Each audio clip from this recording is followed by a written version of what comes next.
அனைவருக்கும் வணக்கம். நான் உங்கள் கேவி ஈஸ்வரி. இது அரசியல் வேட்டை.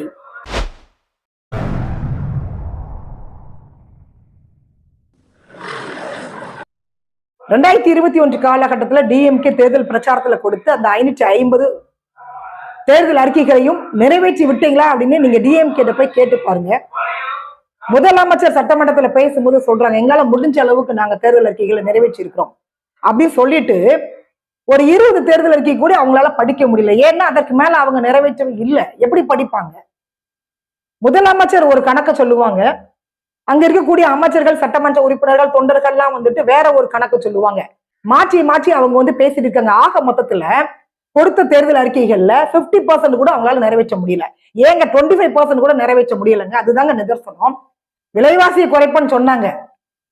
அதற்கு மேல வந்துட்டு இன்னைக்கு நம்ம கண்ணுக்கு எதிராகவே ஈவில கொள்ளையடிச்சிட்டு இருக்கிறாங்க.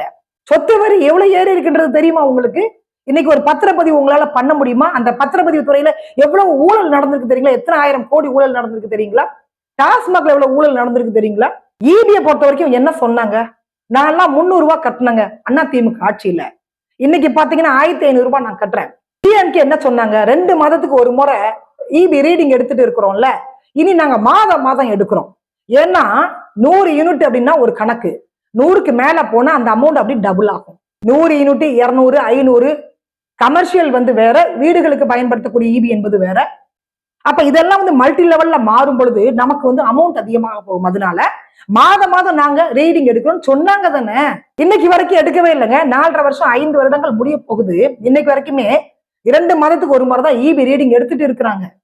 ஒரு செங்கல் வாங்க முடியுமா? ஒரு மணல் வாங்க முடியுமா? ஒரு ஜல்லி வாங்க முடியுமா? விடிய ஆட்சி, உங்கள் வீட்டு பில்லே சாட்சி. அதுக்கு நாங்க விடிய ஆட்சி விடிய ஆட்சின்னு சொல்லிட்டே இருக்கோம்ல. எப்படின்னு மக்கள் கேட்டாங்கன்னா, உங்க வீட்டுல வரக்கூடிய பில்ல எடுத்து நீங்க பாருங்கன்னு நம்ம சொல்றோம். இபி பில்ல பாருங்க, சொத்து வரி பில்ல பாருங்க, வீட்டுக்கு வரி கட்டுறீங்கல்ல அந்த பில்ல நீங்க பாருங்க, பால் வாங்கி கொடுக்குறீங்கல்ல குழந்தைக்கு அந்த பில்ல பாருங்க, மளிகை ஜாமான் வாங்குறீங்கல்ல, காய்கள் வாங்குறீங்கல்ல, கறி வாங்குறீங்கல்ல, ஒட்டு மொத்தமாக உங்க குடும்பத்துக்கு ஒரு மாதத்துக்கு என்ன செலவாகும் அந்த பில்லை எடுத்து பாருங்க. அது அப்படியே 2021க்கு முன்னாடி நீங்க வாங்க. அப்ப விலைவாசி எப்படி இருந்தது, இந்த 5 வருடங்கள்ல விலைவாசி எப்படி இருக்குன்றத கம்பேர் பண்ணி நீங்க பாருங்க.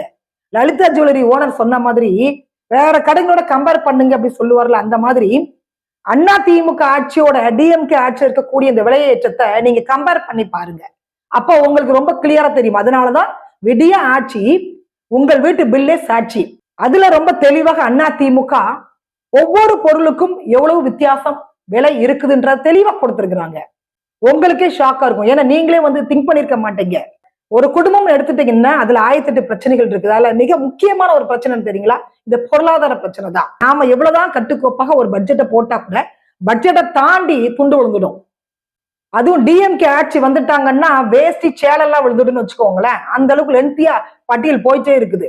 அப்ப என்னைக்காவது ஒரு நாள் நம்ம திங்க் பண்ணி பார்த்திருக்கோமா, நம்ம போட்ட பட்ஜெட்டை விட எகிருது இது? ஏன் பால்ல ஒரு 2 ரூபா 3 ரூபா தானே விலை ஏத்தி இருக்கிறாங்க அப்படின்னு நாம மனசை சாந்தப்படுத்தணும் அப்படின்னா, அப்படி ஒவ்வொரு பொருளையும் நீங்க எடுத்து பாருங்க. பால்ல இருந்து ஆரம்பிச்சு காய்கள் வரைக்குமே ஒவ்வொரு பொருட்களுடைய விலையும் நீங்க இப்ப திங்க் பண்ணி பாருங்க. ஓவராலா பார்க்கும் பொழுது ஒரு குடும்பத்தோட பட்ஜெட் என்பது 15,000த்துல அடக்கிய ஒரு குடும்பத்தோட பட்ஜெட் இன்னைக்கு 30,000 40,000த்துக்கு போயிட்டு நிக்குது. காரணம் என்னன்னு கேட்டீங்கன்னா இந்த விலைவாசி ஏற்றம் தான். அதை யார் கொண்டு வந்தாங்கன்னா டிஎம்கே அரசாங்கம் தான். சில பொருட்களுடைய விலை மட்டும் உங்களுக்கு நான் சொல்றேன். அப்ப ஒரு குடும்பத்துடைய தலையில எவ்வளவு கடன் சுமையை இந்த தமிழக அரசு, டிஎம்கே அரசு வச்சிருக்காங்கன்றதை நீங்க புரிஞ்சுக்கோங்க. விடிய ஆட்சியின் விலைவாசி ஒப்பீடு இந்த 5 ஆண்டு காலத்துல மக்களுக்கு ஏற்பட்ட இழப்புகள் விலை ஏற்றத்தால, அதைத்தான் இப்ப நம்ம பார்க்க போறோம். முதல்ல பால்ல இருந்து நம்ம ஆரம்பிப்போங்க. ஒரு பால் பாக்கெட் 2021 காலகட்டத்துல எவ்வளவு இருந்ததுங்க? 50 ரூபாய் இருந்தது. 2021க்கு பிறகு டிஎம்கே ஆட்சி அமைந்த பிறகு பாலோட விலை என்ன தெரியுங்களா? 60 ரூபாய். அப்ப 3 லிட்டர் நீங்க எடுத்துக்கோங்க, 180 ரூபாய். நார்மலா எப்படி பார்த்தா 2-3 லிட்டர் பால் வாங்கதான் செய்யறாங்க. 180 ரூபாய். 180 ரூபாய்ல 30 ரூபாய் உங்களுக்கு அதிகமாக இருக்குது. இந்த 30 ரூபாய் இருக்குல்ல, ஒரு நாளைக்கு 30 ரூபாய் பாலுக்கு மட்டும் நீங்க செலவு பண்றீங்க. அது அப்படியே ஒரு வருஷத்துக்கு நீங்க போடுங்க, இன்று 365. அது அப்படியே 5 வருடத்துக்கு நீங்க போடுங்க, இன்று 5. அப்ப இந்த பாலுக்கு மட்டும் இந்த 5 வருட காலத்துல நீங்க எவ்வளவு எக்ஸ்ட்ரா பணம் கொடுத்துருக்கீங்க தெரியுங்களா? 54,750 கொடுத்துருக்கீங்க. இது வெறும் பாலுக்கு மட்டும் நான் சொல்றேன். அடுத்து அதாவதுங்க புழுங்கல் அரிசி 2021க்கு முன்னாடி நீங்களே ரேட் எடுத்து பாருங்க. நான் வாங்கியிருக்கேன் 1 கிலோ 40 ரூபாய்க்கு வாங்கினேன். இன்னைக்கு பாத்தீங்கன்னா 70 ரூபாய். அதுலயும் 30 ரூபாய் அதிகமாக இருக்குது. அப்ப 1 கிலோ புழுங்கல் அரிசிக்கு 30 ரூபாய் எக்ஸ்ட்ரா நம்ம கொடுத்து வாங்கியிருக்கிறோம். அது அப்படியே 1 வருடத்துக்கு நீங்க போடுங்க, 12 மாதங்களுக்கு நீங்க போடுங்க, அப்படியே 5 வருடங்களுக்கு நீங்க போடுங்க, கிட்டத்தட்ட 1800 ரூபாய் வருது. அப்ப 1 கிலோ புழுங்கல் அரிசிக்கு 30 ரூபாய் நீங்க போட்டீங்கன்னா 1800 ரூபாய் 5 வருடங்கள்ல நாம எக்ஸ்ட்ரா கொடுத்து வாங்கியிருக்கோங்க. அதற்கு அடுத்து துவரம்பருப்பு நீங்க எடுத்துக்கோங்க. ஒரு குடும்பத்துக்கு ஒரு 4 கிலோ ஒரு கணக்கு நீங்க வச்சுக்கிட்டா கூட 2021க்கு முன்னாடி 180 ரூபாய் இருந்ததுங்க 4 கிலோ பருப்பு. இன்னைக்கு 280 ரூபாய் இருக்குது. அப்ப 100 ரூபாய் இந்த டிஎம்கே ஆட்சி வந்த பிறகு விலை ஏறி இருக்குது. 100 ரூபாய் இன்று 12 இன்று 5 போடுங்க, கிட்டத்தட்ட 6000 ரூபாய் எக்ஸ்ட்ரா பருப்புக்கு மட்டுமே நீங்க கொடுத்துருக்கீங்க. அதே மாதிரி சமையல் என்ன எடுத்துக்கிட்டீங்க அப்படின்னா 2021க்கு முன்னாடி அதிமுக ஆட்சியில 110 ரூபாய் இருந்ததுங்க. 330 ரூபாய் கொடுத்தீங்கன்னா 3 லிட்டர் எண்ணெய் நீங்க வாங்கிக்கலாம். ஒரு மாதம் முழுவதும் உங்களுக்கு வரும். இன்னைக்கு ரேட் 480 ரூபாய் கொடுத்து நான் வாங்கிட்டு இருக்கேன். 3 லிட்டர் எண்ணெய் 480 ரூபாய் கொடுத்து வாங்குறேன். கிட்டத்தட்ட பாத்தீங்க அப்படின்னா இது ஒரு மாதத்துக்கு சமையல் எண்ணெய்க்கு மட்டுமே 150 ரூபாய் நம்ம அதிகமா கொடுத்துட்டு இருக்கோம். அப்படி கணக்கு போட்டீங்கன்னா ஒரு மாதம் 30 நாட்கள் இன்று 12 போடுங்க, இன்று 5 போடுங்க, 9000 ரூபாய் எக்ஸ்ட்ரா கொடுத்து நாம வாங்கிட்டு இருக்கோம் சமையல் எண்ணெய் மட்டுமே. அதே மாதிரி சக்கரை எடுத்துக்கோங்க. ஒரு மாதத்துக்கு 3 கிலோ சக்கரை வச்சுக்கோங்க, 90 ரூபாய் கொடுத்து நான் வாங்கிட்டு இருந்தேன். இப்ப என்ன விலை தெரியுங்களா? இப்ப 135 ரூபாய் கொடுத்து நான் வாங்கிட்டு இருக்கிறேங்க. கிட்டத்தட்ட 45 ரூபாய் எக்ஸ்ட்ரா வருது. அப்படி பார்த்தா கூட 2700 ரூபாய் சக்கரைக்கு மட்டுமே இந்த 5 வருட காலத்துல நான் எக்ஸ்ட்ரா கொடுத்துருக்கிறேன். அதே மாதிரி கோதுமை மாவு 3 கிலோ எடுத்துக்கோங்க, 120 ரூபாய். 1 கிலோ கோதுமை மாவு 40 ரூபாய் கொடுத்து வாங்கினேன். இன்னைக்கு என்ன ரேட்டு கொடுத்து நான் வாங்கிட்டு இருக்கேன் தெரியுங்களா? 180 ரூபாய் கொடுத்து வாங்கிட்டு இருக்கேன். அப்ப 60 ரூபாய் நான் எக்ஸ்ட்ரா கொடுத்து வாங்கினேன்னா 5 வருடத்துக்கு நான் எவ்வளவு எக்ஸ்ட்ரா கொடுத்துருப்பேன்? 3800 ரூபாய் எக்ஸ்ட்ரா கொடுத்து நான் வாங்கிட்டேன் கோதுமை மாவு மட்டுமே. டிஎம்கே தேர்தல் அறிக்கையில சொன்ன அந்த மின்சார கட்டணம் அதிமுக ஆட்சியில குத்து மதிப்பாக ஒரு 251 இருந்து 300 யூனிட் நீங்க எடுத்துக்கோங்க, 565 ரூபாய் இபி பில்லு நம்ம கட்டணும். ஆனா இன்னைக்கு 790 ரூபாய் நம்ம கட்டுறோம். அதே ரீடிங் தாங்க, அதே யூனிட்டுக்கு 790 ரூபாய் நம்ம கட்டிட்டு இருக்கிறோம். அப்ப 225 ரூபாய் இன்று 6, ஏன்னா 2 மாதத்துக்கு ஒரு முறை தான் நம்ம ரீடிங் எடுத்துட்டு இருக்கிறோம். அதனால 225 இன்று 6 இன்று 5 வருடங்களுக்கு நீங்க போட்டீங்க அப்படின்னா கிட்டத்தட்ட 6750 ரூபாய் நம்ம எக்ஸ்ட்ரா கொடுத்துருக்கோம் இபிக்கு மட்டுமே. அதே மாதிரிங்க வீட்டு வரி நீங்க அதிமுக ஆட்சியில எவ்வளவு கட்டியிருப்பீங்க? 500 ரூபாய் கட்டியிருப்போம்ல.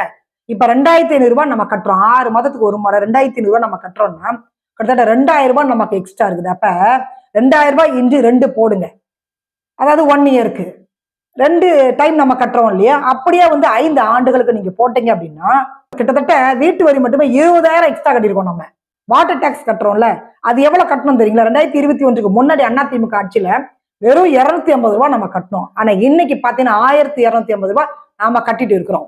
அதே மாதிரி இதுலயும் போடுங்க நீங்க 1250 இன்று 2 இன்று 5 வருடத்துக்கு நீங்க போட்டீங்க அப்படின்னா 10000 ரூபாய் எக்ஸ்ட்ரா வருது. தண்ணிக்கு மட்டுமே வெறும் தண்ணிக்கு 10000 ரூபாய் எக்ஸ்ட்ரா கொடுத்து வாங்கிட்டு இருக்கிறோம். நான் ஏற்கனவே சொன்ன மாதிரி ஒரு பால் பாக்கெட்ல 10 ரூபாய் கூட்டிட்டாங்க. இப்ப என்னங்க அதனால என்னங்க ஆயிட போகுது? 10 ரூபாய் என்னால கொடுக்க முடியாத நம்ம கேட்கிறோம்ல. நான் இப்ப வாசிச்சேன் பாத்தீங்களா, இது சில பொருட்களோட விலை மட்டும்தான். இப்படி டே பை டே நாம பயன்படுத்தக்கூடிய பொருட்களுடைய விலையை நீங்க பாத்தீங்க அப்படின்னா ஒரு மாதத்துல 15000 ரூபாய் நீங்க பட்ஜெட் போடுங்க, உங்களுடைய குடும்பத்துக்கு பட்ஜெட் போடுங்க. இன்னைக்கு நீங்க எவ்வளவு செலவு பண்ணிட்டு இருக்கீங்க தெரியுங்களா? 55000 செலவு பண்ணிட்டு இருக்கீங்க. வரவு இல்லை நம்ம கிட்ட, ஆனாலும் கூட கடன் வாங்கி செலவு பண்ணிதான். ஏன்னா இதெல்லாம் அத்தியாவசிய பொருட்கள், வேற வழி இல்லையே.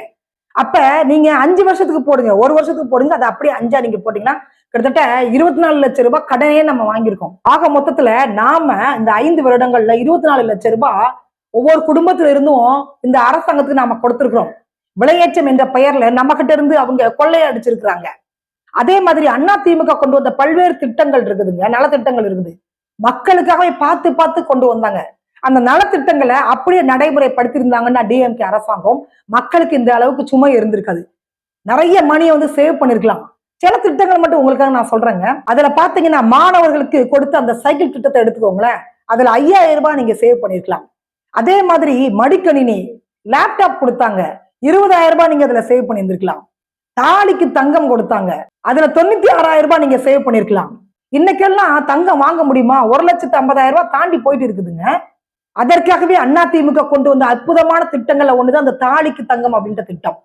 அதையும் வந்து இன்னைக்கு முடக்குனாங்க டிஎம்கே அரசாங்கம். அதே மாதிரி ஏழைகளுக்கான பசுமை இல்லம் திட்டம், அது மூலமாக 5 லட்சம் ரூபாய் நம்ம சேவ் பண்ணிருக்கலாம். பட் அதையும் வந்து இவங்க முடக்கிட்டாங்க. அட்லீஸ்ட் எல்லாருக்கும் ஒரு 2 வீலராக இருக்க வேண்டும். அதற்காக தான் கொண்டு வரப்பட்டது அம்மா இருசக்கர வாகனம். அதுல 25,000 நம்ம சேவ் பண்ணிருக்கலாம். அதையும் வந்து இந்த டிஎம்கே அரசாங்கம் முடக்குனாங்க.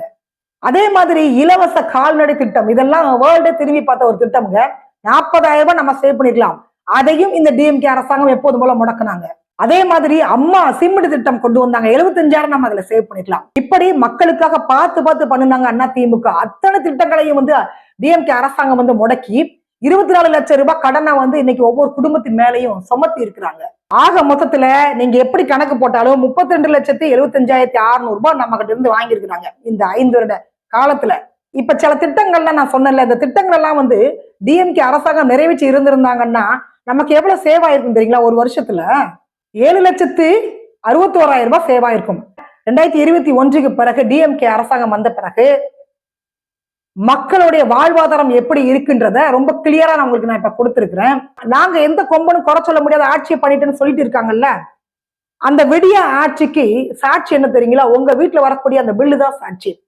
சோ அத மனசுல வச்சுக்கிட்டு இதையெல்லாம் எப்படி வந்து நாம வந்து சரி பண்ண போறோம்ன்றத திங்க் பண்ணி 2026 சட்டமன்ற தேர்தலில் நீங்க ஓட் பண்ணுங்க. மீண்டும் சந்திக்கலாம். நன்றி, வணக்கம்.